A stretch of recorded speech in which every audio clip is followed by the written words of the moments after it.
All I ever wanted was you, but you left me alone inside these empty, broken walls. And I can't see it clearly, but it's obvious. I know that you left me alone inside this empty, broken hall. And now you'll be the reason why my soul is tainted.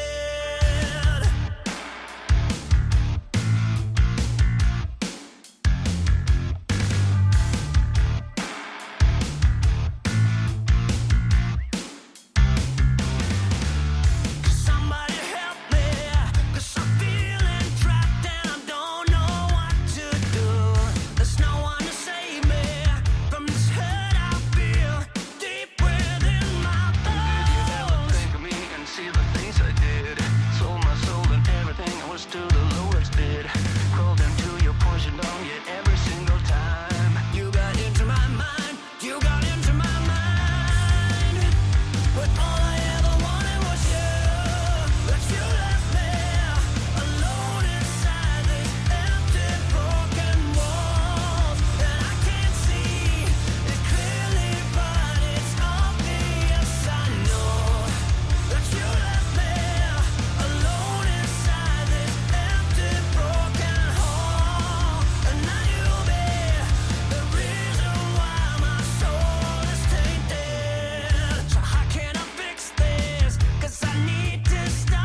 morning, everybody. Welcome to the show. It's Monday. I wasn't going to do a show today because Monkeys was streaming and I thought he'd be going longer, but apparently he has a dental emergency, so he stopped streaming. And I'm like, hell, well, I will anyway. I was going to stream this afternoon, but here I am, the one that you love, asking for another day. I do have some topics to talk about. I mean, you may have already heard them, but I'm going to talk about them anyway. So let's do that. We're going to go on and do the show. So welcome. And Johnny, play the intro. Ladies and gentlemen, coming to you live from the Lucky Dog studio in a hidden location somewhere in the upper Midwest of the United States of America, it's a brother making his own way, but with all the wrong opinions. Welcome to the Morning Night Live with your host, the one and only Dawg Knight.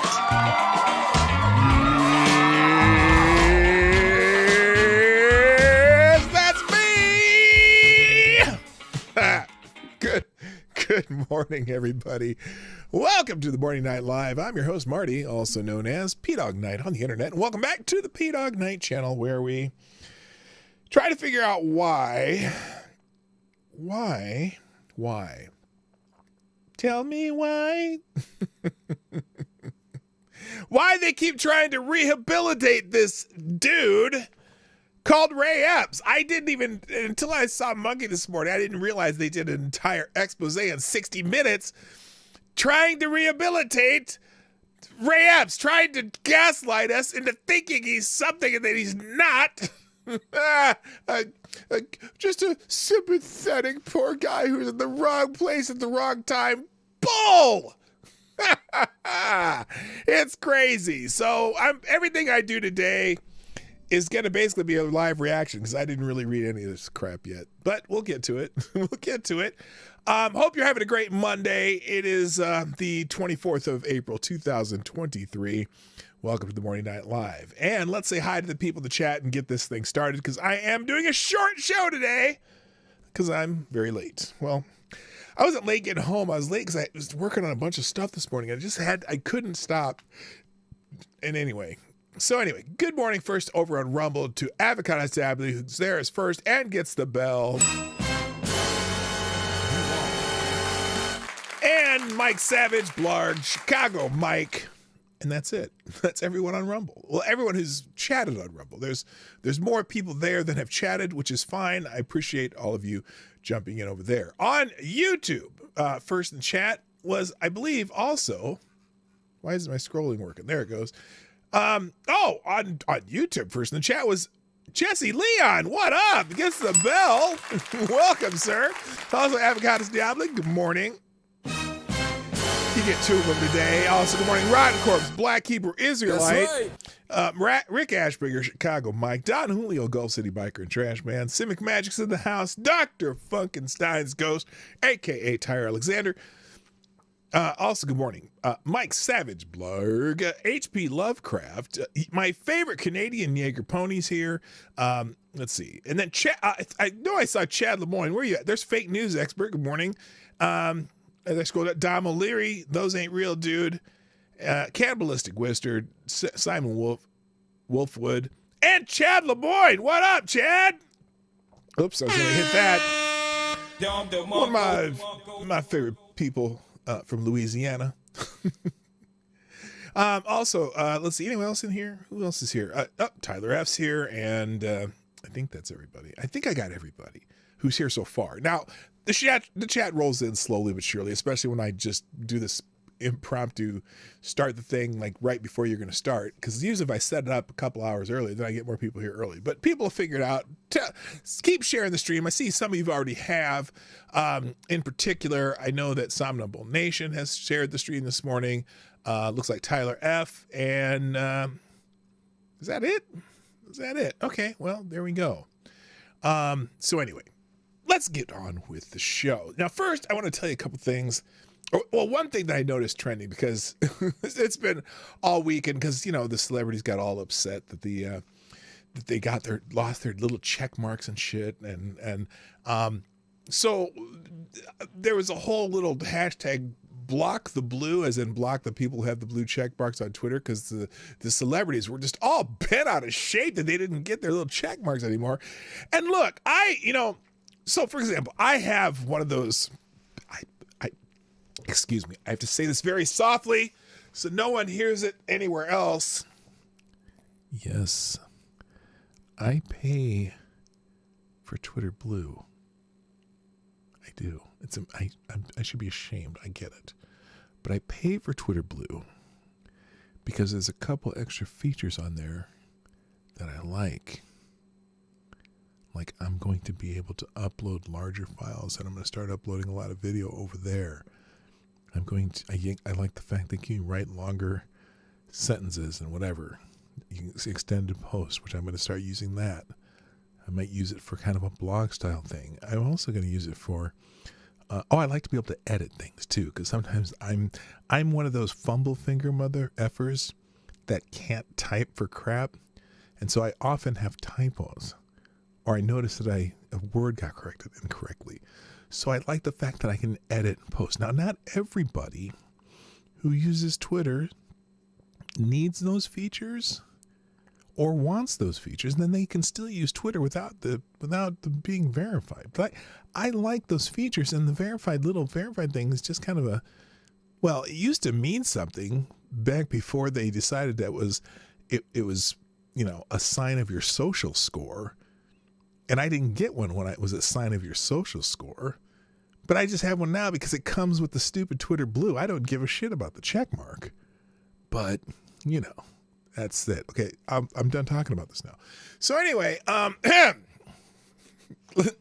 so blocked is trending and block the blue is trending. But I noticed as I got into this, the blocked, the word blocked is trending. Now, good thing I didn't have that on the screen. Sometimes when you scroll on Twitter, all you get is ass, and that is some ass right there. Anyway, I'm going to scroll a little more. What was the thing that I was going to talk about? I had, by the way, let me tell you this too. I meant to tell you this. So I hope you guys are following me on Locals for the most part, and I put it in the links every day. Even if you're not a monetary supporter on Locals, if you just set up a Locals account and follow me there, that's where I try to post things that are happening. So for example, on Locals, a couple things that I've posted over there recently. One of is the fact that Matt Walsh, the What Is a Woman guy, who apparently is having a little spat with YouTube, and has basically removed all his stuff from YouTube and closed his YouTube channel, does only on Rumble and on the Daily Wire. Well, mostly because he got demonetized on YouTube for some reason. And apparently YouTube is kind of trying to purge some of the stuff that Matt Walsh puts on YouTube. What's going on there? That's weird. And so, for example, here's an example of something that I put on Locals that you wouldn't get if you don't follow me on there. Okay. I put this message. YouTube took down one of my because one of my live streams gotten taken down. You know how they go through your thing and your feed and whatever, and every once in a while, just out of the blue, they tell you, we took down your live stream. Now, they didn't give me a strike for this one, but they took down one of my old streams, and it's only from about 8 weeks ago. Now, remember when they took down the one from 2 years earlier, and then they gave me a strike, and really I was suspended for 7 days, but then I fought it and got back on within a couple days, because now they're not apparently they're not giving you strikes if they take something down from like 3 years ago anymore. So, but anyway, this one was only from let's see, episode 104. This is episode what? This is episode 148. So only, not even, 24 episodes, about 5 weeks ago, they took down a stream, an entire stream, because of a segment I did. So if you want to see that segment, I have a link to it it's in my Rumble feed, but also on Locals. I said, you took down one of my old live streams for a violation of community guidelines. I thought about appealing it. Oh, I see. I need to edit that. See, I had a typo there. See that typo right there? I thought about appealing it, but after watching it again and finding the segment, where where they say I violated the rules. I figured it was futile. However, I have uploaded the offending segment to Rumble. Now that stream is still on Rumble too, but I also uploaded the offending segment to let you decide if you think that it should have taken down from YouTube. Did I break YouTube community guidelines by posting this segment? Now I know what this part of the segment was. Part of the segment, I was commenting on a little video Matt Walsh did talking about Dylan Mulvaney. So, and he was pretty harsh to Dylan Mulvaney, and they considered harassing, but it's not me harassing. If they think anyway, they're purging Matt Walsh from YouTube. If you put stuff, although I've seen quite a few shorts with his stuff on it, so I don't know. We'll see what happens.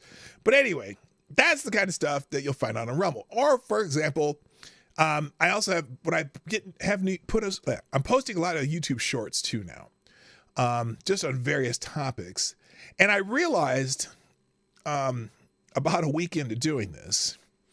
They don't notify you when I put shorts on YouTube. So if I put little videos on YouTube, the only way you would know it is if you saw it in your feed on the side, or if you saw it in your shorts feed, which I'll tell you about how that works too. But they don't really notify. You get notifications for if I put up a regular video, but not for shorts videos. So I'll be posting those both on YouTube and on locals. Okay. And then finally, and the weird thing about YouTube Shorts is that I'm figuring out, people only see what you post on YouTube if YouTube also posts it in the Shorts feed. So for example, I've noticed that every other one of my YouTube Shorts, my average click rate on a YouTube Short, if someone sees in their feed, is about 75%, 75 to 80% of all the shorts I post, not that I post, that they put in the shorts feed, 75% of the time they get clicked and people watch them, okay? But what I've noticed is about every other one of the videos that I post on YouTube Shorts, some get like 20, 30, 50 views maybe. And then the other half get 1,500, 1,500, anywhere between 1,500 and 5,000 views. Which is telling me that, and here's the thing though. Then you look at how many times they appear in people's shorts feeds. And the ones that are getting 15 to 25 to 50 views maybe show up in the shorts feed between 50 and 100 times. They don't post them. But the ones that get thousands of views, usually it's because they post them. If I have one that has 7,000 views, they've put it in the shorts. It's been in the shorts feed 13,000 times. So what I'm figuring out is their algorithm has decided how much they're going to allow you to grow, or how much they're going to allow you to be seen on YouTube. They don't just put them out there and hope they show up somewhere or whatever. So it's a little algorithmic trick that they do. And there's I got a clip from Tim Pool that I'm going to post in both my shorts feed and on my community messages and on locals.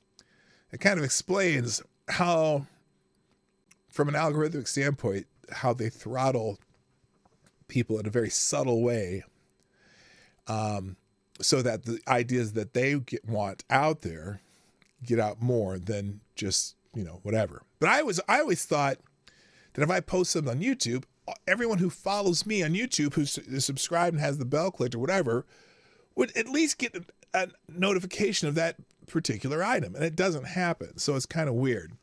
Let's see. Oh, you can't spell demonize without demon. Yes, they are demons. How exciting, a new banned words list. I don't know I haven't figured out what the banned words are, but is there a new one? I don't know. Anyway, did I say, good morning to those ain't real, dude. Were you here earlier? Did I say hi earlier? I don't know. Maybe I did.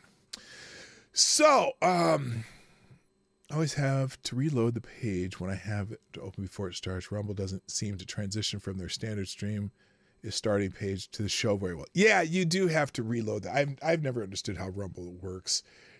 They've got to fix some of the janky stuff going on. So anyway, all right, let's get into some more of the show. The only reason I was talking about the what the hell in there? Now, I want to talk about the media mostly today, and of course, obviously, some of that is due to the Ray Epps thing, how they seem to be trying to rehabilitate, or I don't even know if rehabilitate's the word, because they never gave any scrutiny to Ray Epps at all. But so they're basically rehabilitating him from what we all saw with our own damn eyes and heard with our own ears regarding Ray Epps. There's plenty of evidence out there that Ray Epps was very much involved in at least the motivation of some of the early transgressors of the January 6th riot. He was right there, up front and center, telling people what they need to do. You need to go into all that stuff, right? And but there's all kinds of little media malfeasance things. So most of the stuff I have today is media related. By the way, I just noticed too, I saw this tweet from Mario Nawfal, who he's the guy who runs a lot of Twitter threads or Twitter. What are those things? The speak when you talk on Twitter. What the hell's it called? Here, let me see. Spaces. Twitter. He talks a lot on those Twitter Spaces, right? And he noticed something this morning on this blocked thread. Chat GPT, I don't know if you've used it. I've used it a couple times for this minor things. Chat GPT has been blocked in Italy and is asking, is the rest of the EU next? Italy has become the first Western country to ban Chat GPT. Earlier this month, the Italian Data Protection Authority has said it will investigate OpenAI and block the chatbot immediately due to privacy concerns. Which is interesting. Now, this is he did write a little more. Now, see, this is one of those things you can do when you have Twitter Blue. You can write longer posts like this so people can read it. The Italian Data Protection Authority cited concerns over the protection of personal data and gave OpenAI 20 days to respond. Italy has also called on the EU and national authorities to investigate ChatGPT and similar chatbots. Some EU countries are already debating whether to follow Italy's action, with German regulators saying, in principle, a similar procedure is also possible. North Korea, Iran, Russia, and China have already banned ChatGPT. That's expected, but Italy? Come on, man. Wait, where is it? There it is. Come on, man. Is this the beginning of a wave of countries banning and censoring AI, artificial intelligence? Is this necessary, as Elon and Wozniak warned? Also, just remember, we're only able to censor or block things we control. Uh-oh.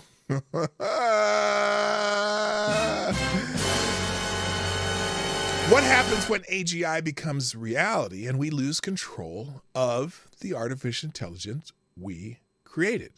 Concerning and exciting times ahead. So, very interesting. I hadn't even thought of that. I will put a link. Oh, no, I'll just leave that there because I'm not going to read any more of these block tweets. All right, let's move on to some other stuff. What do I got here? Again, all this is, I'm coming in cold. Today. So I'm just reacting to the stuff I happen to click on. Here's an interesting little tidbit from Elon Musk talking about citizen journalism versus mainstream journalism, and I think this is very poignant. From the whatever, he's not the richest guy in the world anymore, but whatever he is, Elon Musk. Here's Elon Musk talking about citizen journalism versus mainstream journalism. I think the same standard should apply to me as applies to everyone on Twitter, just as it does on positive or negative. So what do you do? Same for everyone. Now the thing that a lot of traditional journalists don't like is they don't like being put on the same platform as the average citizen. They don't like their voice being the same. Damn They're right. pretty mad about that. Yes, there are several news organizations who don't like your push for democratization and what they believe is the devaluing of the badges because they were differentiated. So They is were that just a special. moment That's in deliberate. time? They were Is that just special. a moment in time? No, that's deliberate. I think it's very important to elevate citizen journalism. I think it's very important to hear the voice of the people, the actual voice of the people, not the filtered voice of the people. And let the people choose the narrative. And let the Right. people Instead determine of the truth. media, which the media constantly chooses the And narrative. not 5 editors-in-chiefs of major publications. Do you want to know what's really going on, or do you want their opinion? You know, it's a handful of people. I think we want to know the voice of the people, the true voice of the people. Give it up for Elon Musk. 100% agreed. Now, I know the media doesn't like it when he talks like that, but in the immortal words of Jimmy Stewart, the famous actor from the 40s, 50s, 60s, whatever, fuck it. Anyway, all right, let's keep going here. What is this I clicked? Oh, Lord. Oh, Lord. Oh, let me, excuse me.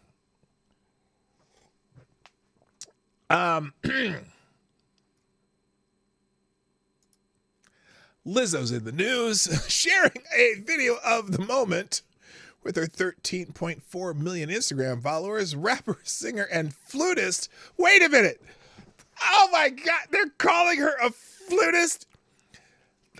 Okay, let me come back to that. Just that little tiny tidbit there.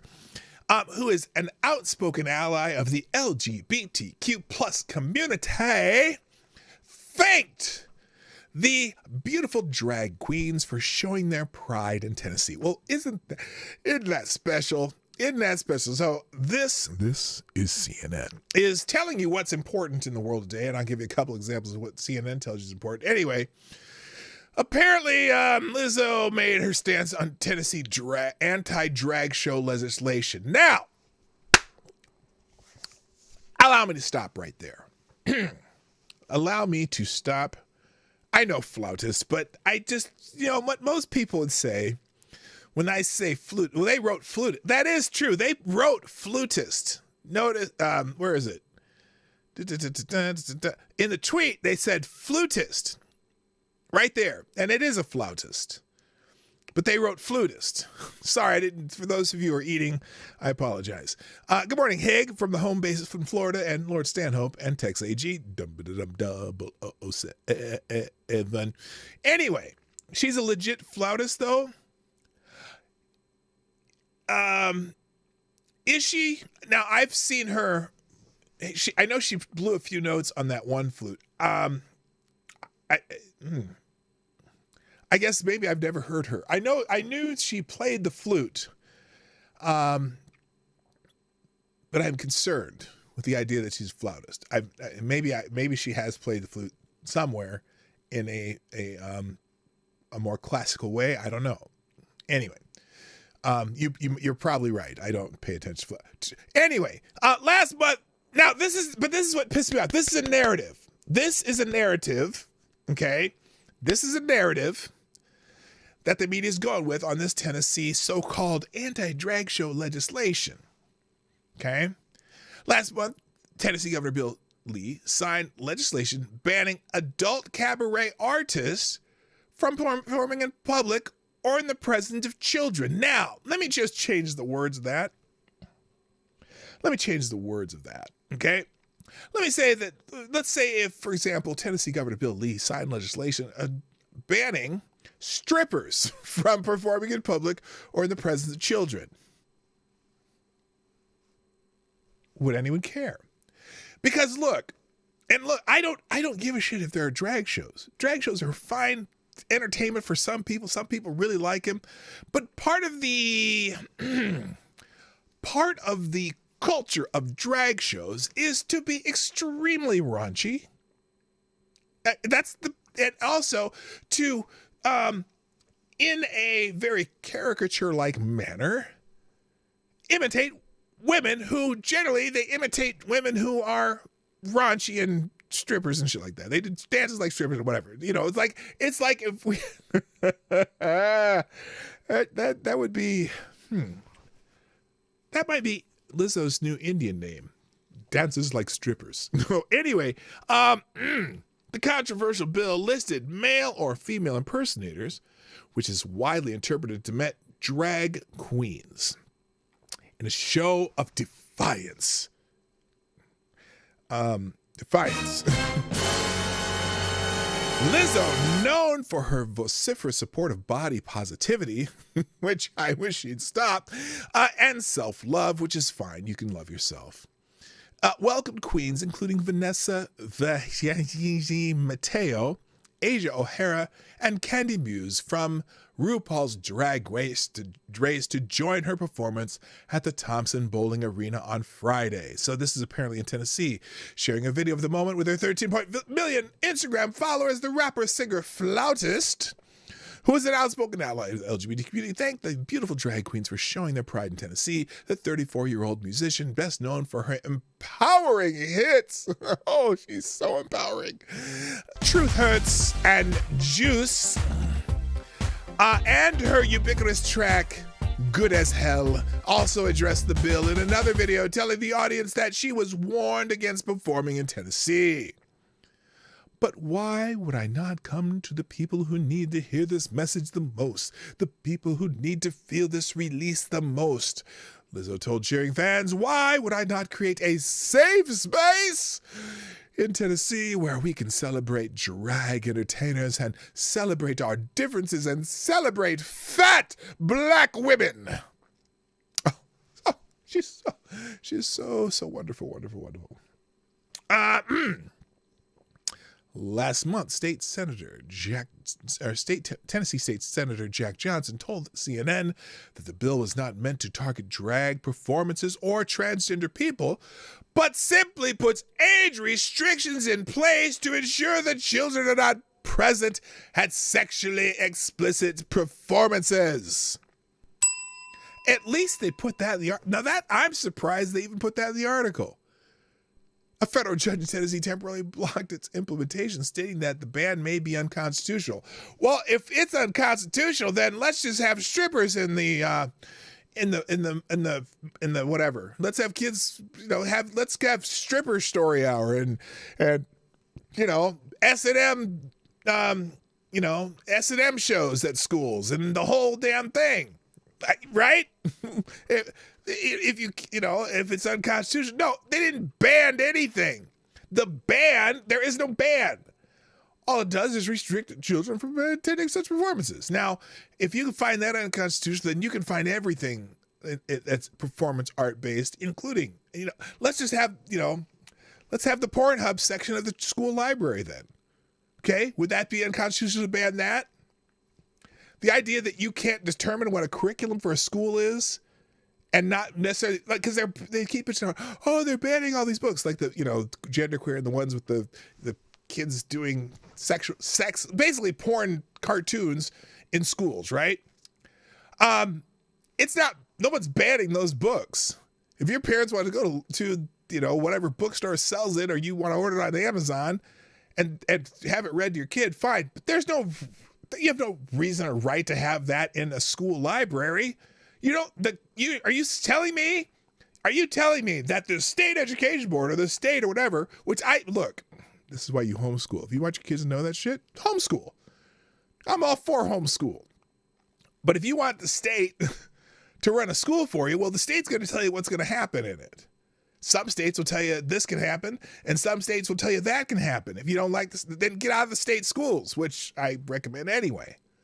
So anyway, thank you, GunFox61, for sponsoring the show. First sponsor today, and GunFox, that makes you the StreamYard Superstar sponsor of the day. Thank you, sir. Dropping an article that I'm sure is going to make me rant even more than I'm already ranting right now. So anyway,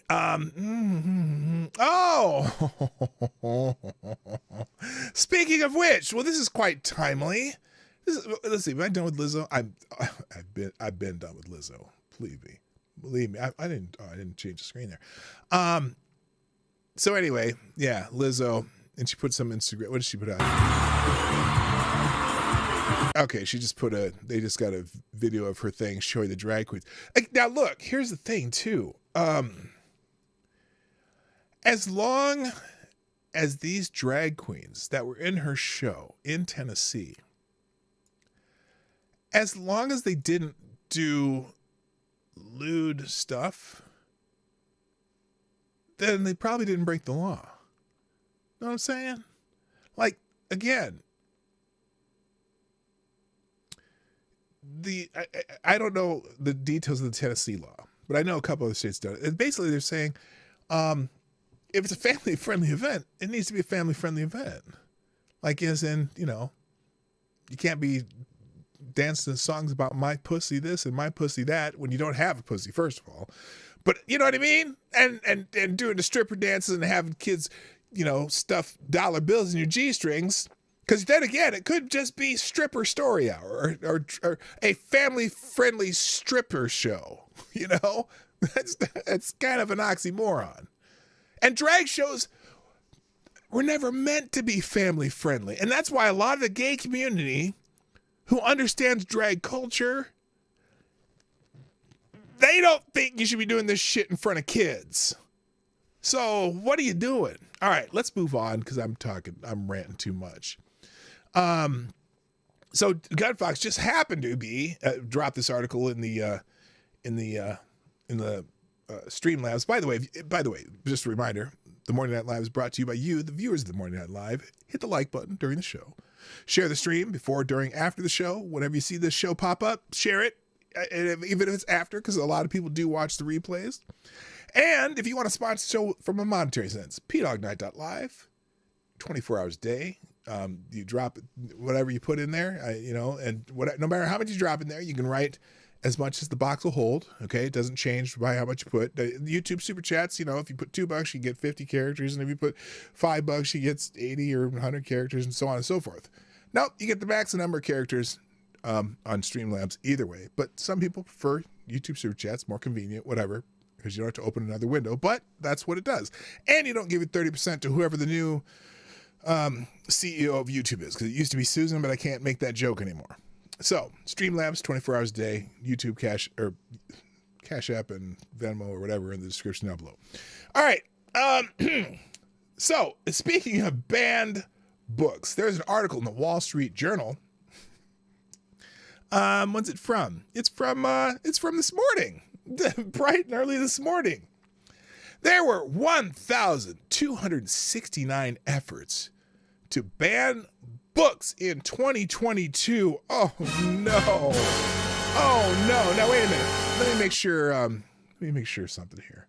I'm going to I appreciate you sending me this, Gunfox. I'm going to see if there's an archive version of this article, because I prefer to do that just so in case they have the paywall up later. All right, so here's the archive version of the article. 1,269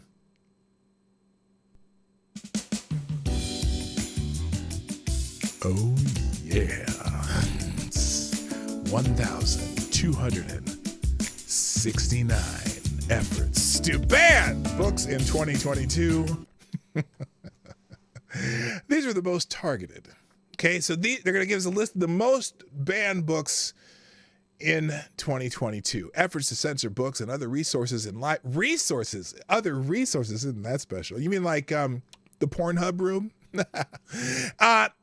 In libraries nearly doubled in 2022, according to the American Library Association. Well, I wonder why. So they nearly doubled in 2022, right? Is it because they keep putting these books in the library more recently? All these books that have depictions of sexual acts that maybe probably shouldn't be in your school library? And again, banning book is not banning books, okay? Let's get something straight here.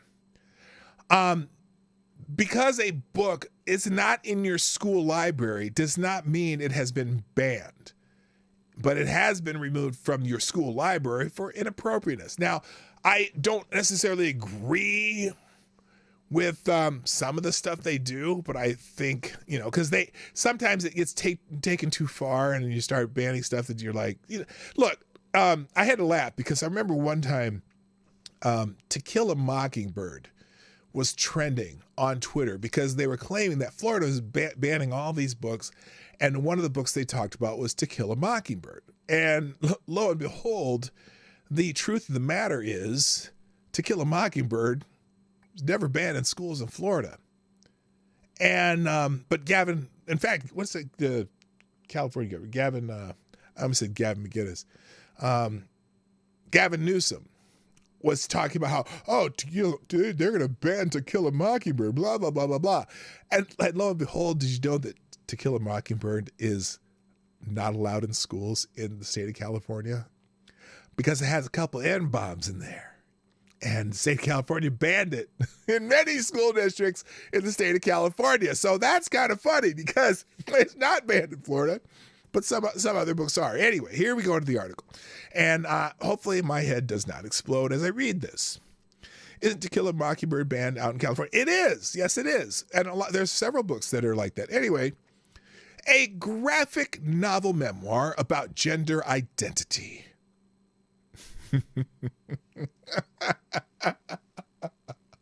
That's an interesting description.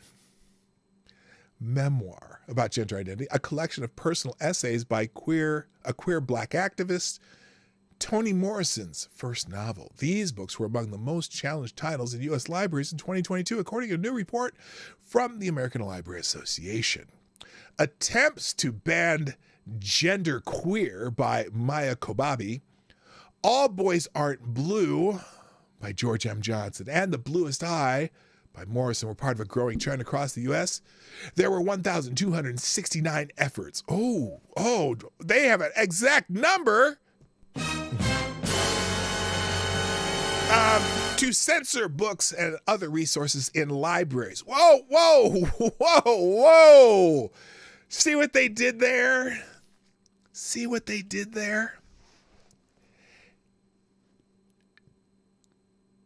To censor books and other resources in libraries in 2022. That sounds pretty general, doesn't it? Do you mean in school libraries? And also, does determining the books that are going to be in your library, is that if the library is run by the state? See, anything run by the state can be restricted by the state. That's the problem. Good morning. Now, what's up, Woo? What's up, my friend? Happy Monday and birthday blessings. Oh my God, it is your birthday. Oh my gosh. Everyone say happy birthday to Now What? How you doing? I'm so happy you dropped in today. Okay, so more than 20 that figure is nearly double the year before and marks a record for a single year. Well, look, here's the problem. The number of so it's double the year before. Why? Why would it be double the year before? Well, probably because that one particular book, Gender Queer, started showing up in schools in the last year or two. So the idea that there's 1,269 efforts, okay, consider the number of school districts across the country.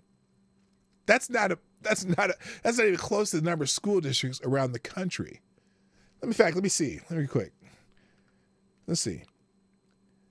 Hey Siri, how many public school districts are there in the United States?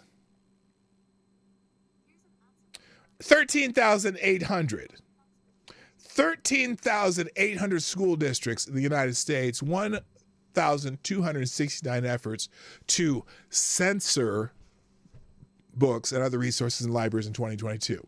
Anyway, the association has been tracking these trends for more than 2 decades. Well, how many decades has a book like Gender Queer showed up in a school library? That's probably the reason why. Because parents are figuring out that you have that in your library. Efforts have reached communities across the U.S. What? Across the U.S., voters in a rural western Michigan town defunded a library over a dispute related to the LGBT content. Texas County considered closing its public libraries after a federal so these are also public libraries too. Interesting. I am less concerned. I guess, interesting. Public libraries. I'm going to think about that one because, and look, if people don't want the books in the library, I don't know. Is that Oh, by the way, why do they hate democracy? Anyway, A Texas county considered closing its public libraries after a federal judge ordered more than a dozen recently removed books to be returned to the shelves. Who decides what books are in a public library? That's always confusing to me, because it's not like you're banning the book itself. Clearly, the book can still be available somewhere in your county. I'm just curious. This is interesting. Lesa Canayo Poleo Zozada. It's a Hawaiian name that I can't pronounce. I think, I'm not sure. President of the American Library Association said creating a list of the most challenged books in 2022 could help identify the communities that we should burn down. Oh, no, that's not what she said. Because this is stochastic terrorism, if by them naming these communities. I'm just saying, because isn't that how it works? If you mention something, it's stochastic. Yeah, that's what I think it is. So, Hotep Jesus, what's up, brother? Nice to see you. Damn it. There we go. Said creating a list of the most challenged books in 2022 could help identify communities, stories, and subjects most often targeted, there's the language you're using, by book banning campaigns. The group said common reasons for attempting to censor books, including allegations they were sexually explicit or included LGBT content and profanity. Okay, look, I'm telling you right now, clearly that one book that is getting the most attention across the country right now, Genderqueer, is sexually explicit. It has illustrations of people in sexual acts. And so I understand why they're taken out of school libraries. Now, public library, that's another story. Maybe they have a special section where you can find it, but some public libraries, hey, the public is saying, we don't want this in our public library. Why do you hate democracy? Anyway, the organization has said the uptick in challenges is fueled by groups targeting books they say don't align with their views. Really? Yeah, I don't think students should be having illustrations of blowjobs and basically an instruction manual for, various types of sex in their school library. Again, the public library, that might be a different story. Good morning, Reaccion Puerto Rico. They're picking up particular passages that are often traumatic events in the journey of these characters to be able to push their own agendas to silence and erase those voices from our society.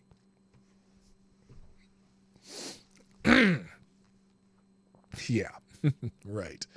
Elected officials, parents, and conservative groups. Oh, just the conservative groups.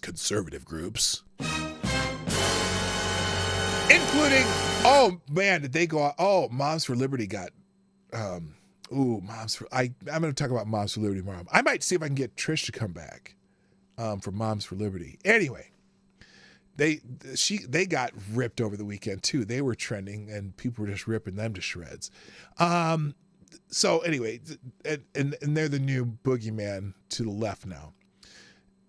Elected officials, parents, and conservative groups, including Moms for Liberty, say they are advocating for the removal of these books and others because the titles are inappropriate for children and students. The push has also followed directives and legislation from state leaders. Well, a number of the most challenged titles in 2022 overlapped with those on the American Library Association's list from 2021 because they're the same damn books. The list also aligns with recent reports from PEN America, a literacy and advocacy group. Really? This is, you have to be able to have these books for literacy? So, the top 13 most challenged books in 2022, according to the American Library Association, Genderqueer, which has multiple illustrations of people in explicit sexual acts. That's why. That is why. That is why they took this book out of there. That is why, because someone's sucking dick and pulling hair. That is why. I'm not going to sing anymore. Genderqueer by Maya Kawababi. All Boys Aren't Blue, another book that has very explicit sexual illustrations. The Bluest Eye by Toni Morrison. Now, I'm not familiar with that book. I'm curious why. I don't know why. Flamer by Mike Corrado. Looking for Alaska, John Green, The Perks of Being a Wallflower. And then Lawn Boys, another one. It's literally a book talking about an adult having sex with an underage person. And so maybe I can understand why it may not be in your school library. Just saying. Absolute Diary of a Part-Time Indian, Out of Darkness, Our Court of Mystery, Crank, Me and Earl, and the Dying Girl. This book is gay. So anyway, well, don't forget To Kill a Mockingbird out in California because it's banned in California schools. So there you go. Thank you, Gun Fox. My head didn't quite explode reading that, but yeah. So anyway. Here's an interesting thing. Now, I don't know what this is about. Like I said, it's random and just stuff that I found. Apparently, this is a video of a black man being prevented from walking down the street by white people. These racist motherfuckers. I don't understand these people. It's amazing how racist these people are. Oh, wait, it's a bunch of white liberals. Now, can I continue to walk down the damn street in Dallas, where I live? Or can I not walk down the street? You're damn right I did. And we know exactly why. I don't give a fuck why, and it doesn't matter why. This is America. I don't need to give you a reason why I'm walking down the street. We got rid of that in the 50s with the civil rights law. It doesn't matter see? You stupid cunt. See? It doesn't matter. I'll call you whatever the fuck I feel like. You want to keep going? I'm planning to keep walking down the damn street. I'm going to walk with them. Apparently they would not then walk through their little, like, you know, when Forrest Gump goes, I'm sorry that I ruined your Black Panther party. Well, apparently these brothers ruined a gay demonstration and they're really pissed. So they wouldn't let him walk down the street. And so the brothers said, hey, this ain't the 50s, motherfucker. Get the fuck out my way. So anyway, that was cute. Let's move on. What the hell am I talking about today? Let's see. What's next? Where am I? There we go. Oh, and by the way, the drum beat by This is CNN for everything LGBTQ continues. Apparently, the Montana state representative Zoe Zephyr speaks with CNN about being silenced. Now, what happened is this. Apparently the state representative in Montana really wanted them not to pass, here I'll move this over a little bit, them not to pass a bill. I think this was another one of those banning like drag shows in public, you know, restricting them to children only. Is that the one? I don't remember what she was doing. Oh no, they were I'm sorry, Montana was going to no longer allow gender denying harm to children. Okay. Which they refer to as gender affirming care, but you know, I use more plain language. And so this lawmaker on the floor of the House was talking to the lawmaker, telling him something about, you know, you are killing people, and that you, when you look next time you go on your knees to pray, I hope you see the blood on your hands. Basically, accusing lawmakers of killing children. And so they thought the language was not necessary in their House, and they voted, aka used democracy, to censure this lawmaker. And so now it's become a big hubbub. They're saying, oh, they're denying this lawmaker, you know, her, whatever, ability to do their job in the Montana legislature, right? So so CNN does this feature on that person. And it's all kind of a part of a pattern of how the media is, they have their agenda. And I doubt if they talk to any, well, let's see how long this is. I'm not going to watch it today, I don't think. And in Montana, the Republican-led legislature this is only 3 minutes. passed amendments to enact barring children from receiving access to health care such as puberty. Oh, see how now do you see what he just did there? Do you see how Jake Tapper frames it from the start? Barring children from access to health care. That's called framing, okay?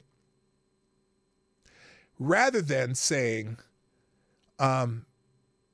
barring medical professionals from administering permanent, altering medical drugs and procedures to children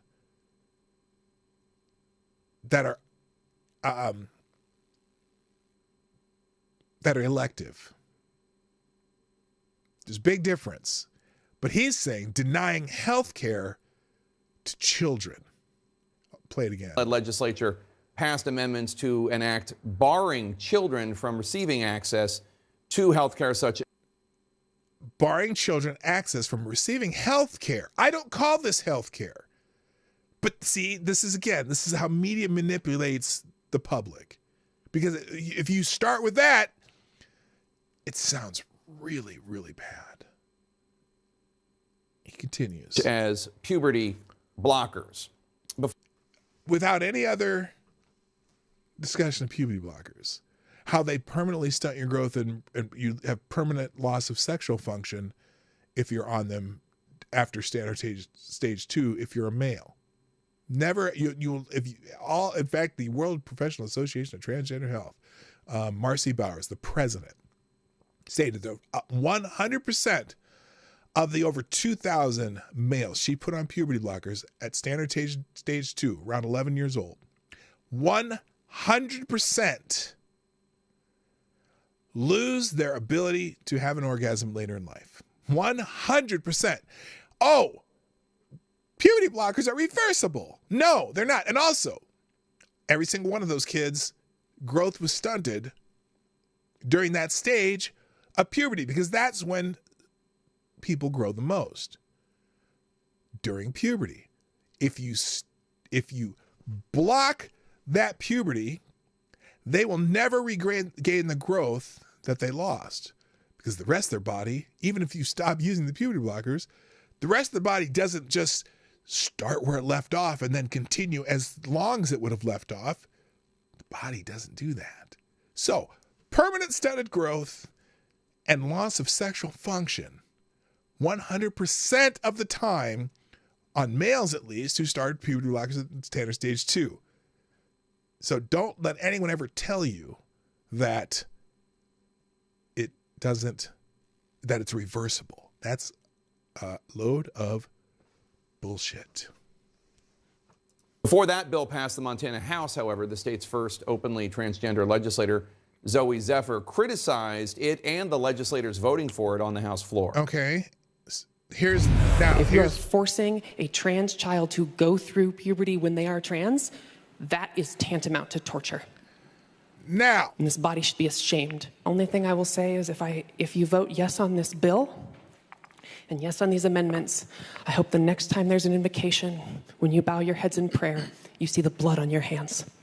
Okay, now, that's what they censured this person for.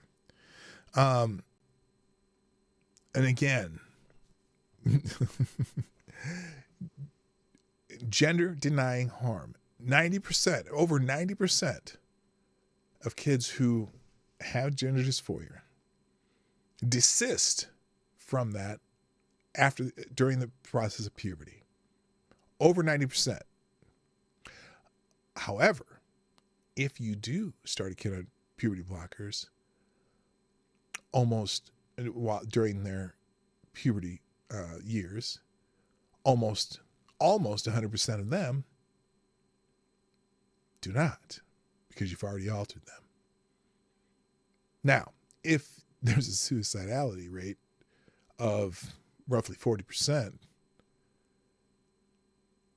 on people after they transition with between 7 and 10 years, what's the mental health crisis going to be like now that we're making this a practice with all these gender clinics in the United States? By the way, the video the little short video today I'm putting out this afternoon, I think comes out at noon, is a whistleblower from a person who worked in gender clinics, who was trans themselves, who is married to a trans man, who tells you how these gender clinics work And there's a longer video linked in that video. I highly recommend you check that out. If it doesn't show up in your feed, just check my video feed this afternoon. I'll remind you tomorrow. But it's scary what they do in these gender clinics. Okay, let's continue. Now the Montana Freedom Caucus is calling for Zephyr's censure, claiming she tried to shame the legislative body and used inappropriate language. Okay. All the while they referred to the representative by the wrong pronoun. Plus, the Republican House Speaker has refused to recognize Zephyr on the House floor since Tuesday. The Montana Democratic State lawmaker Zoe Zephyr. So now I don't know. I have no idea what their legislature is. Good morning, by the way, Chicago Mike, Nelson, Horatio Nelson, and Renee Mayette. I don't know. Joins us now. Your understanding is that rather than a formal censure, the Republican Speaker of the House is just going to continue to refuse to acknowledge you on the House floor for the rest of the session, so you won't be able to participate in debate on any legislation? Is that right, and how do you plan to work around it? Speaker Aguirre has stated that he's not going to recognize me on any legislation, regardless of topic. And what I will say is I was elected on behalf of my constituents to come here and debate bills and have the hard discussions. And I will punch in on every bill that my community would want me to. At least he hasn't. Now, I don't know if this is right. I don't necessarily agree with that.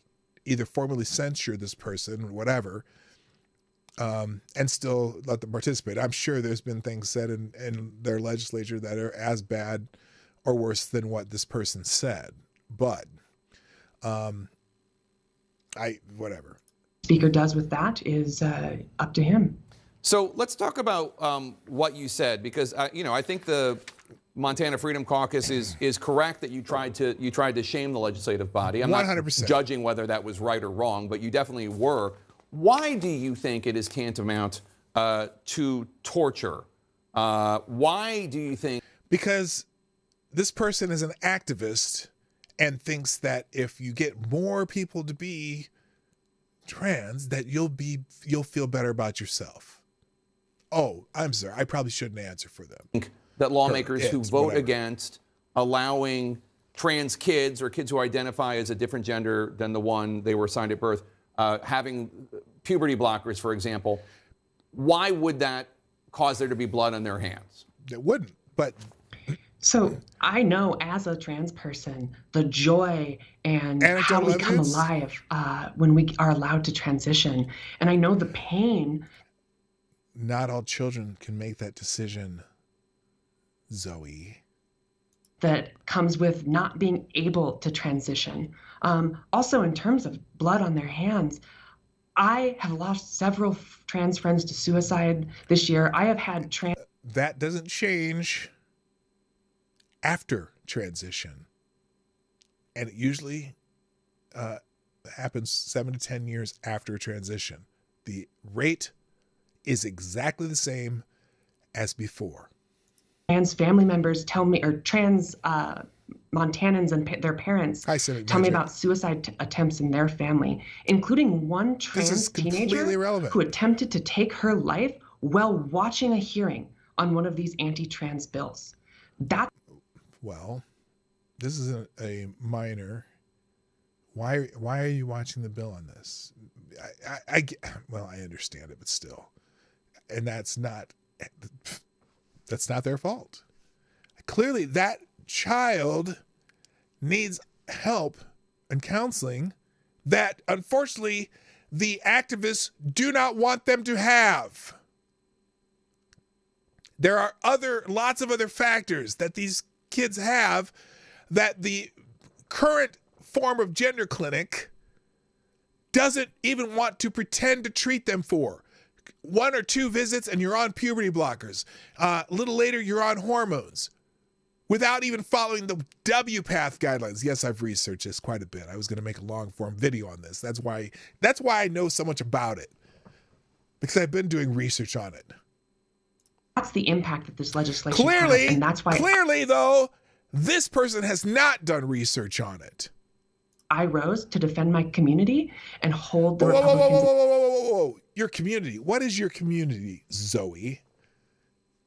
Is everyone in your 11,000 constituents that voted for you, or excuse me, your district, whatever, are all of them trans? Do all of them agree with you? What do you mean you're representing your community? Or do you mean, or are you representing the trans community, not the community that voted for you? Now, there may be some overlap, but I'm curious, who are you representing? Accountable for their actions. Okay, so anyway, CNN on a, on an agenda. Let me make sure this doesn't keep going here. I'm trying to. Here, let's do this. All right, let me move on because what I really want to talk about, I'm out of time for. But you know what? I'm going to stick around, so don't worry. So anyway, agendas by the media. That's one of the huge agendas. Now, this next one, apparently on 60 Minutes this weekend, featured Mr. Ray Epps. They 60 Minutes steps up to defend Ray Epps, who is absolutely not a Fed.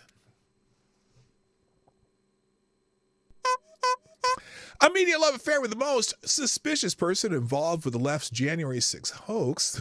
Ray Epps continues on Sunday evening. I got to go back and watch this. Oh my gosh. What the hell? Thank you. The unwiped asshole Binger, I'll say, Binger, as Rakita would say, dropped a small bullet in the tip jar, says, hitting the streets out for the day, enjoying myself, walking on my way, when suddenly I see in the corner of my eye a gay-ass nigga blowing another guy. San Fran ain't what it used to be, but at least I can drop and dip on the corner for free. It's unwiped. Well, thank you. For those of you who do not watch The Hard Bastard, why? Anyway, that kind of comes from that realm. Welcome and thank you for the generous donation of a small bullet. On Sunday evening, 60 Minutes is planning to air this coming Sunday. I thought it was this Saturday? Oh, this was Saturday. So yesterday, I didn't get to see it. They're planning to air a profile of Epps, a man who they claim has been unjustly vilified in the conservative media. In doing so, they're just calling new attention to the gaping hole. They're just calling attention to the new gaping holes in their January 6th propaganda narrative. The leftist political media elites have been insisting ever since January 6, 2021, that the disturbance at the Capitol on that day constituted an insurrection, an actual attempt to overthrow the government of the United States and presumably to install Donald Trump as a dictator. Over the intervening 2 years, the left's case has steadily unraveled, and one of the most glaring examples of its weakness has been the curious case of Ray Epps. Amid all the hysteria about MAGA Republicans supposedly determining to storm the Capitol and overthrow the government, Epps is the only person who was captured on video actually exhorting people to enter the building, yet instead of being arrested, Epps has become a media darling. Suspicious? Not at all. Anyway, first, it was the New York Times in July 2022. The paper of record lamented that Epps has suffered enormously in the past 10 months as right-wing media figures and Republican politicians have basically described him as a covert government agent who helped to instigate the attack on the Capitol last year. It quoted the poor target himself saying, "It's just been hell." Speaking of hell, the Times did not address the fact that people who, unlike Epps, never told anyone to storm the Capitol, have languished in prison without a trial for over 2 years now in shocking conditions. They never got a Times puff piece in which they were given a chance to complain about how bad it has been either. And now 60 Minutes is stepping up to the plate. Here's a little clip from 60 Minutes right here. Listen to this. This is crazy. Now we are going to the Capitol. Who is Ray Epps? Who is Ray Epps? We want to know that too. Who served in the Marine Corps and was an ardent Trump supporter. He's a Marine Corps veteran. We can't talk bad about Ray Epps. Leave Ray Epps alone. At least he was until conservative media post-January 6 began insinuating conservative media that he was a government plant for the deep state. Was he? What exactly Nobody was the role of Ray knows. Epps in the chaos of January 6th? Good question. No matter how many times they push this conspiracy theory, this lie, why are you not arrested? it'll never become truth. Somebody explain to me why you haven't been arrested, Ray. I got to go back and watch this puff piece now. Has anybody seen this? Put one in the chat if you saw this last night. We are going to the Capitol. We're going to Who is Ray Epps? Okay, that's the same. That's it. That's the little clip they put on social media. Hold up. Hey. Let me check something here. Let me tell you something.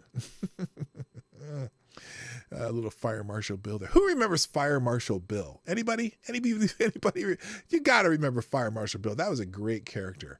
Let's look up Ray Epps. See if there's any more 60 Minutes clips of that particular pile of crap. Ray Epps trending. Let's look at this.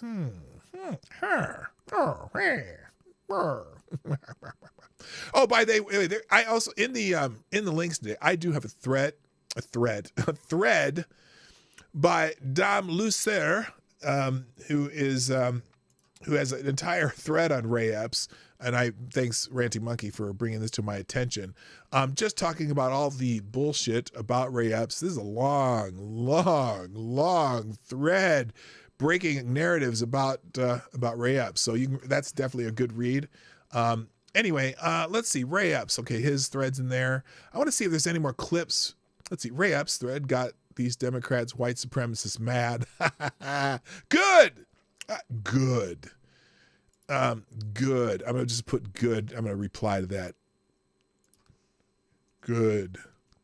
In fact, I'm going to give them, I'm a little gif here. Watch. I'm going to put that good gif. Good. With, what's his face? The guy who does the weird, here it is. This dude right here. There we go. Clink and send. There we go. All right. So anyway, here. Oh, let's do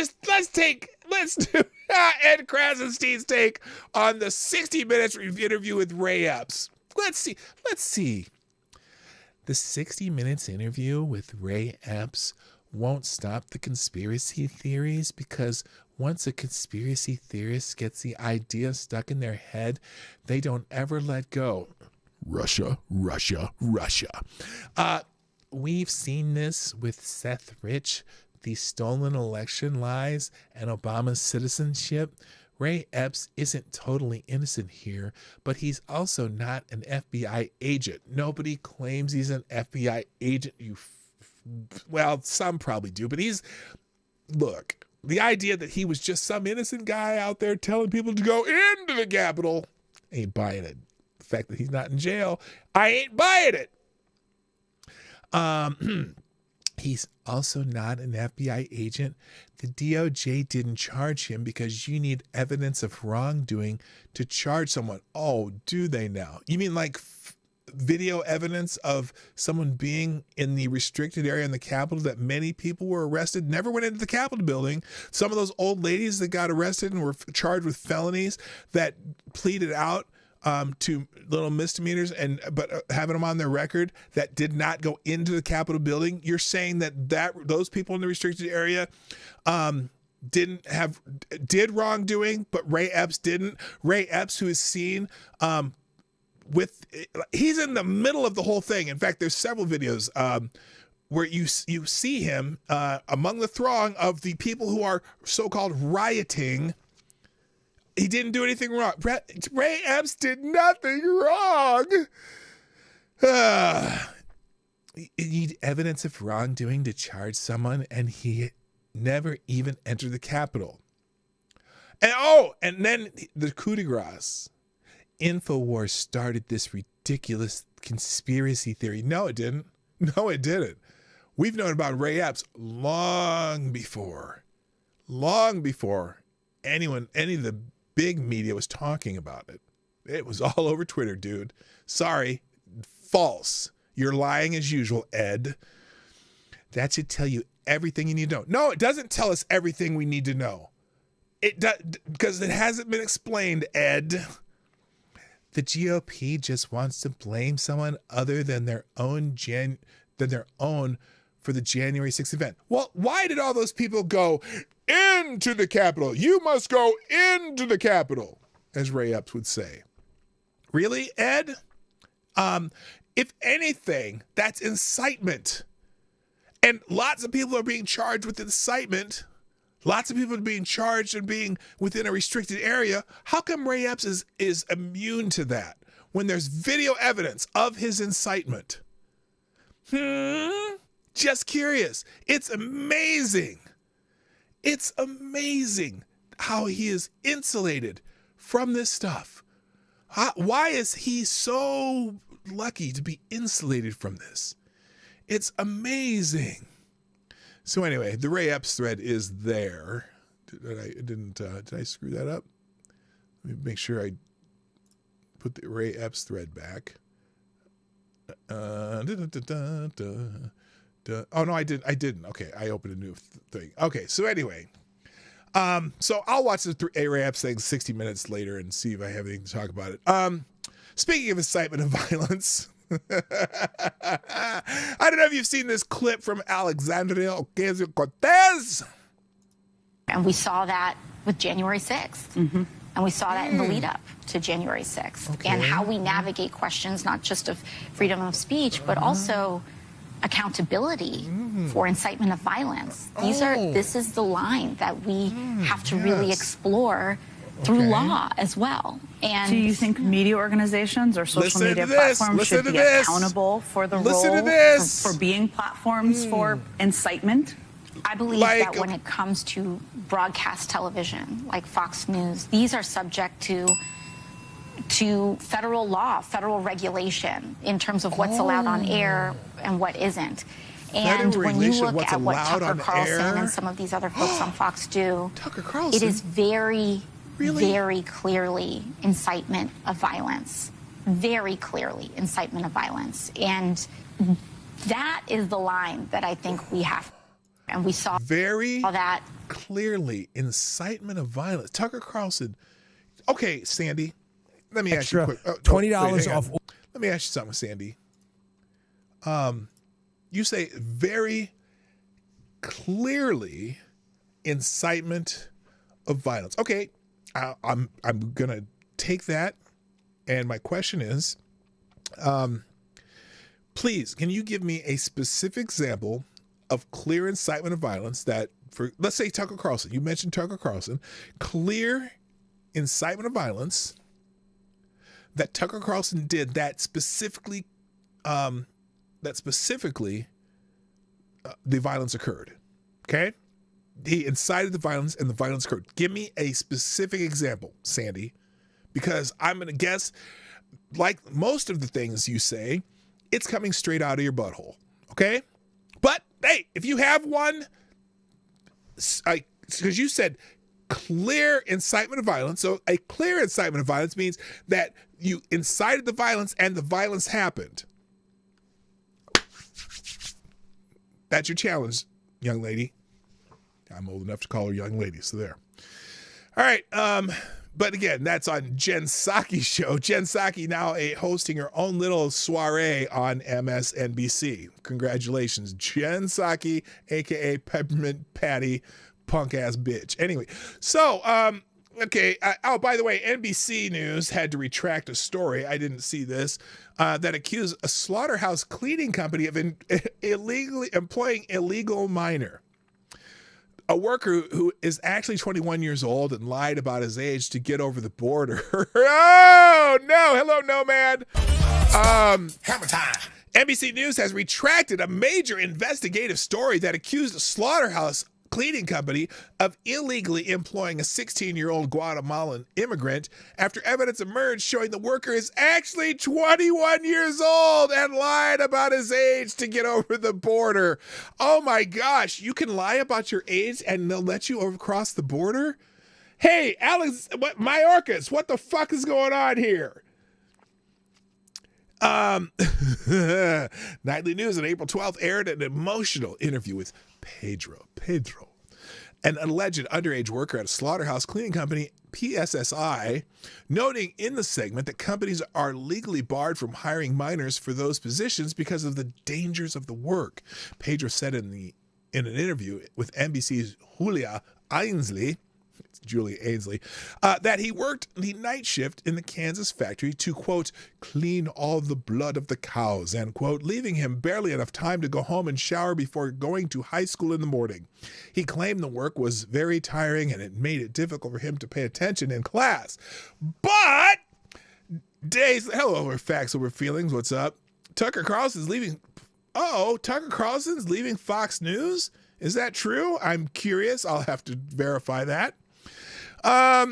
But days later, PSSI sent NBC News a videotape of the same employee in which he admitted that he was actually in his 20s. NBC said later it obtained records from Guatemala, confirming that Pedro was 21 and had misrepresented his age. The correction follows a series of high-profile missteps at the news network, which has had to retract stories about the Russian prison swap for WNBA player Brittany Griner, the attack of Paul Pelosi, and the allegations that Rudy Giuliani was a target of Russian disinformation. So, welcome to the world of media.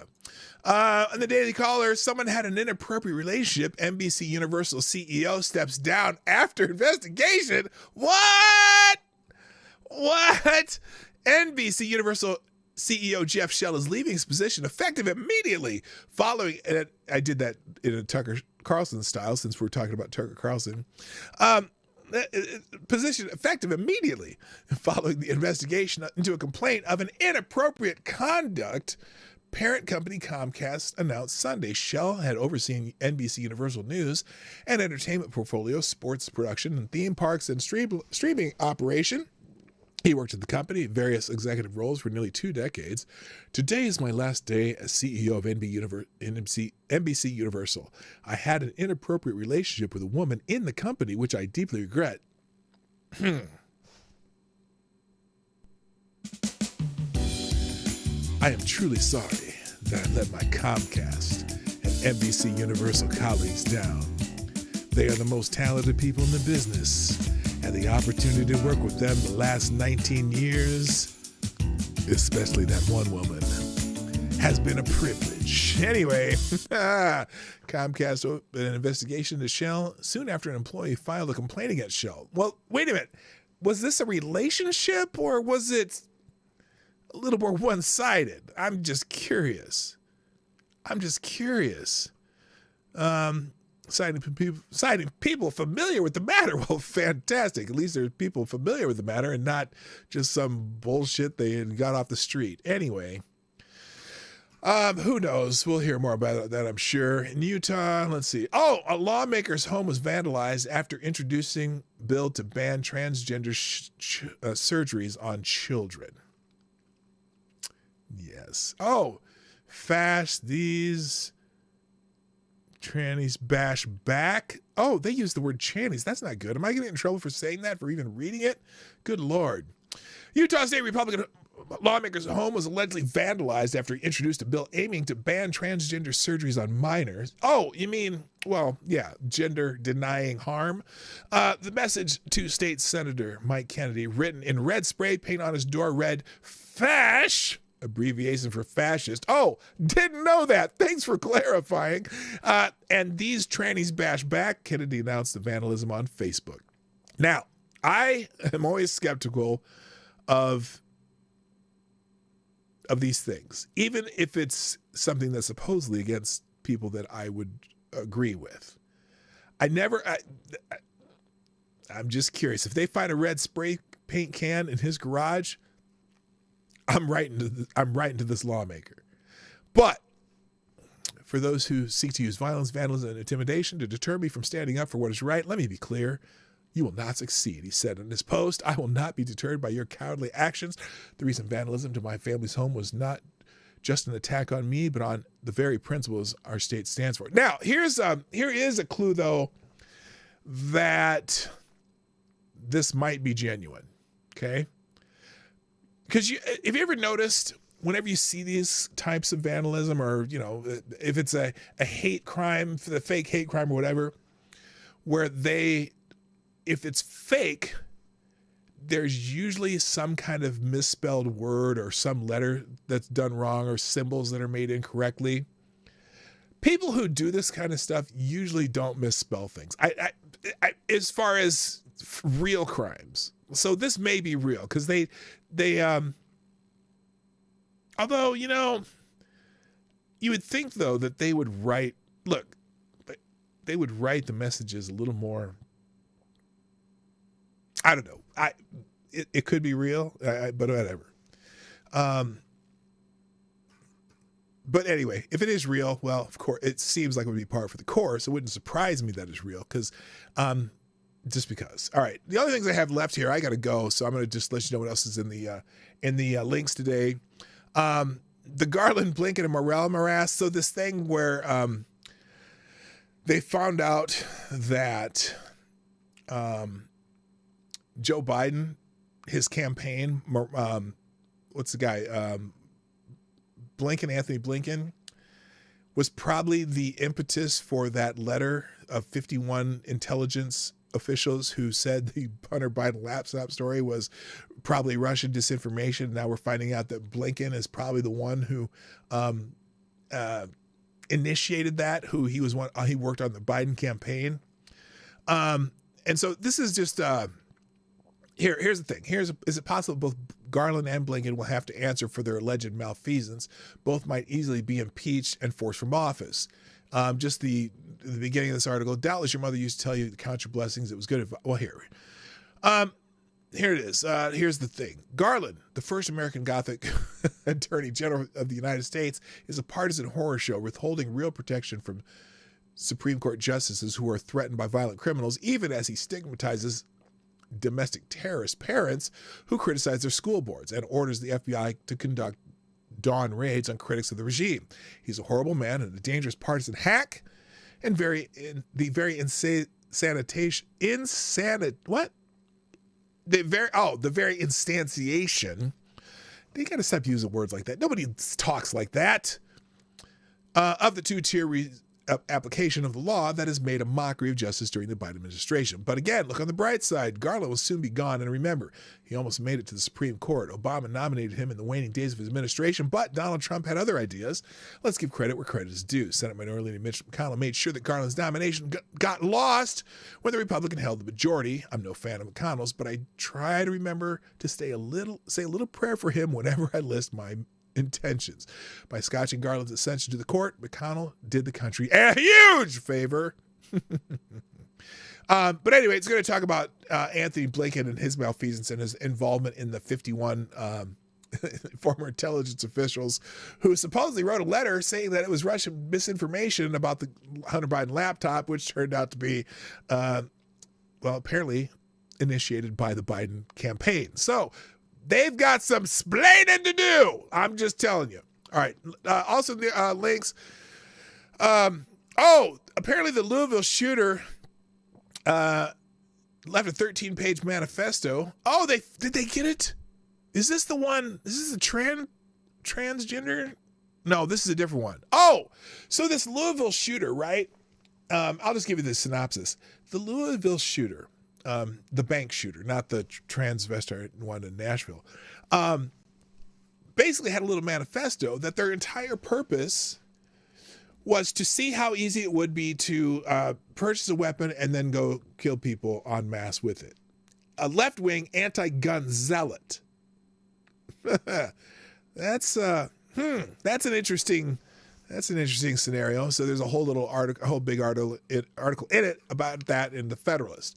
In the Daily Caller, Representative Comer suspects at least 12 Biden family members were involved with foreign business dealings. Oh my goodness, they were all banking on the Biden name. Is anyone shocked? I doubt it. Nobody. Everyone knows this by now. They just won't admit it. It's not good. All right. Also in Summit News, apparently now the feds are eyeing multiple felony charges against Hunter Biden, and apparently there's an IRS whistleblower who has stated that the the apparent investigation into Hunter Biden at least from the IRS standpoint, well, it's had a gentle touch from someone up above who has tried to gently guide it in a different direction. Let's just put it that way. So the story is grown legs. It's in this article here. You can read that. And then finally, what else do I got? That's the last one here. And Hunter Biden, apparently did anyone who knew that Hunter Biden was living in the White House? By the way, thank you, Chicago Mike. Dropping a 5 spot in the YouTube super chat. Says, left a link. Tucker's last show was Friday. That happened very suddenly. Oh, shit. Here it is in the Hill. Let's see. Here, real quick. Hunter Biden apparently is living in the White House, maybe to avoid getting served. That's hilarious. And then what did I have here? That's the same link as before. And here's the story on Tucker Carlson. Tucker Carlson at Fox News part ways. Parted ways with Fox News. The network said on Monday, we thank him for his service to the network. His last show was Friday. Damn, I had no idea. Thank you, Chicago Mike, by the way, for sponsoring the show. Fox said it would air a new program called Fox News tonight at 8 p.m. starting Monday evening. So it's starting tonight. Carlson was Fox's top-rated primetime host, netting an average of more than 3 million viewers per night. You know what? I think he should go the way of Megyn Kelly. Good morning, pissed off Shih Tzu, by the way. I just saw you in the chat there. I think he should go the way of Megyn Kelly. Go ahead and just be independent and do his own show from YouTube. I mean, I never watched Fox News ever. And I've maybe, how long has it been? I'd say 20 years since I've watched Fox News. And yet, I've seen plenty of Tucker Carlson segments because they're all over YouTube. I've seen plenty. In fact, that's really the only host I can't. Laura Ingraham can't stand her. Hannity, fuck that motherfucker. I can't stand him. Tucker has some good segments. I don't agree with everything Tucker says, but he has some good segments. He could clean up on YouTube or wherever he wanted to. So, although wouldn't it be funny if he ended up at this is CNN. Anyway, his departure from the network came less than a week after it agreed to pay $787.5 million to settle a defamation lawsuit brought by Dominion Voting Systems, blah, blah, blah. I'm sure that'll be the buzz all over the internet. All right, I'm out of time, guys. Thank you for joining me today on the Morning Night Live, Monday through Friday, 10 o'clock Eastern, 9 o'clock Central. I am here. Do me a favor, share the stream after the show. And also, just a reminder, I'll put all these links in the chat at the end of the show. I'll also put them in the description of both Rumble and YouTube. Thanks, everybody. I really do got to go. My name's Dawg Knight, and I'm out here. Bye-bye. Hey, this is Dawg Knight, and thank you for watching today on the Dawg Knight Channel. If you have an observation or remark you'd like to make about this video or my channel, I absolutely welcome you to write it in the comment section down below. I really look forward to hearing from you. And before you go, if you like what you saw but you're not already subscribed, please make sure you hit the subscribe button and definitely click that bell that pops up afterwards so you'll be notified when I post new videos or when we go live. I broadcast my live show, The Morning Night Live, Monday through Friday at 10 o'clock Eastern, 9 o'clock Central. A special thank you to all the supporters of this channel who share our videos on social media and who make donations through Streamlabs, YouTube, Venmo, and Cash App, which are all linked in the description down below. Thanks again, and until next time, I'm Dawg Knight, and I'm out of here.